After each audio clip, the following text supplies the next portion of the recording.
Hey, what's up folks at home? Welcome back to the channel. Today we are going to show you how to go from this.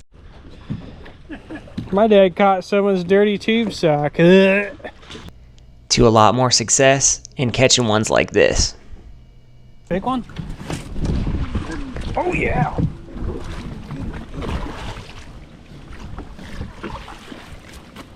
Where's the kicker? Where's the kicker? That's 4-pounder. That's big bass right now. Oh yeah. Oh, look at that. Freaking. Look at that. That's 4-pound. So one of the biggest and most glaring problems that we've seen in our own fishing since we've been filming it and watching other guys fish is a lot of times guys fish through areas way too quickly, right? A lot of times guys are going to burn through areas, make one or two casts, and not really diversify what it is they're throwing. When you're in an area that's around fish, it really helps out if you slow down.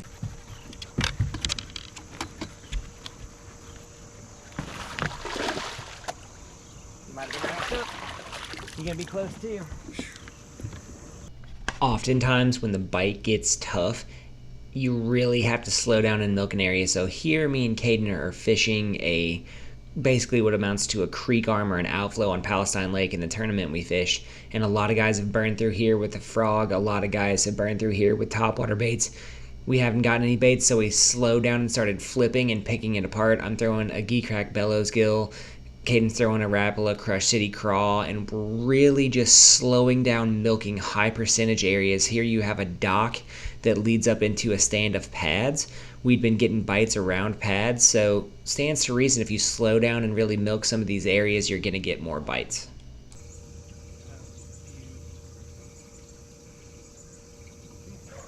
Oh God!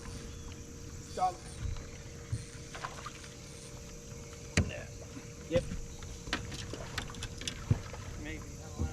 He was wrapped Boiled up. on it like it was good. He's getting close. Gonna be close. Man, Gonna be close.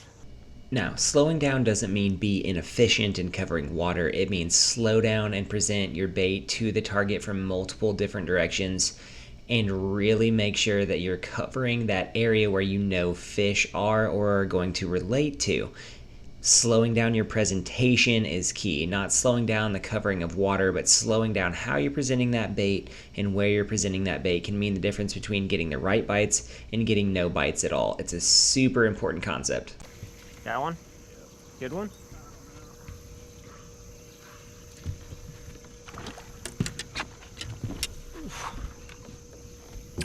Yeah, it is.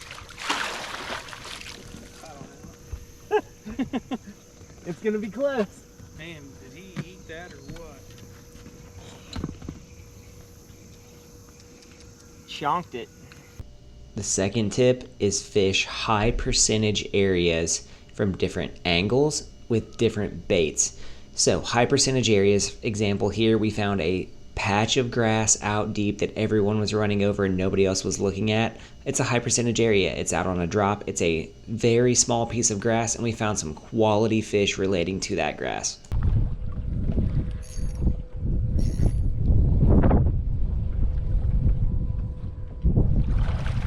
Oh wow. There you go. 2.5. Solid.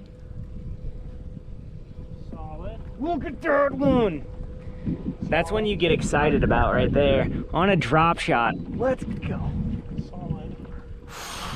Solid. So what we mean by high percentage areas are areas that are basically going to hold fish year-round or 24/7 in the areas that are going to refill. Here, Caden and I found that patch of grass that was probably about the size of a 4 foot by 4 foot table, and it was a patch of grass out there on a flat. Now we'd covered it from all different areas. We'd covered it with all different baits. The fish weren't biting. I was losing patience. So listen to the wisdom that Caden imparts on me right here in my time of need. We gotta go do something different. It ain't happening here. It will. We're gonna find it. It just takes one area.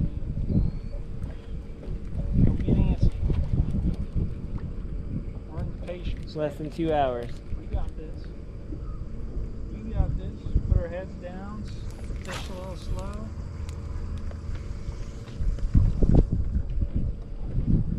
We ain't gonna be setting the world on fire right now. We're just looking for that one fish. I promise you. Would I ever lie to you? Oh, there we go. Yep, there's number 2. Yep. Oh, yes. Ready to get. Oh! That's a... Hey. Wacky. What up? Wacky. Cool. Holy shit. That's the right kind, too. Slap hand. It's a. That's 5. It is 109. Great lesson there. The last tip that I can give you is when you're fishing new water, fish with baits that you have confidence in. When you go to new water, it's not the time to try out a technique or a lure that you've never thrown because you're not going to have confidence in whatever that technique is here. Now, Caden and Rob here are fishing with 2 techniques on a new lake that they've never been to in their life. They're on the Dallas chain here. Caden's cranking up front. Rob's dragging a worm in the back. It's a great way to be diverse, but it's also a great way to use baits that you have confidence in. They're fishing the moment, they're fishing high percentage areas, and they're fishing baits that they're confident in. Sometimes when you fish new water or you fish old water, you really need to trust what you know, lean on your own understanding and experience, and really, when you're throwing baits that you're confident in, you're gonna fish better, you're gonna fish more confident, and you're gonna catch more fish. I can't get the net. I take that back. Put your fucking rod tip down. I gotta keep pressure.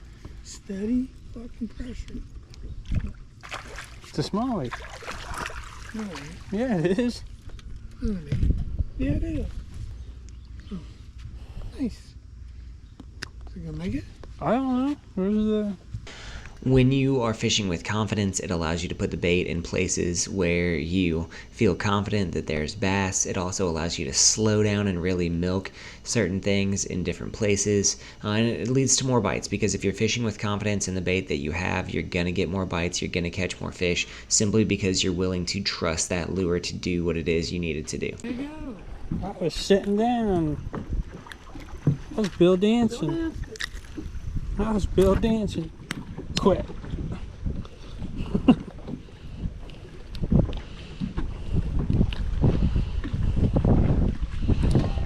So when you slow down, you fish high confidence areas, you fish high percentage areas, and you fish baits that you're confident in throwing, this is what happens. There's the kicker. There's the kicker.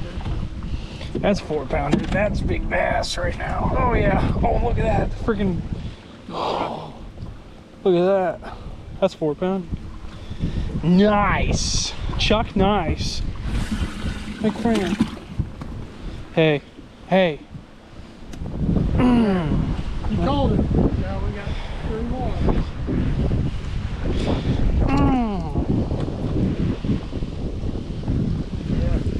Nice.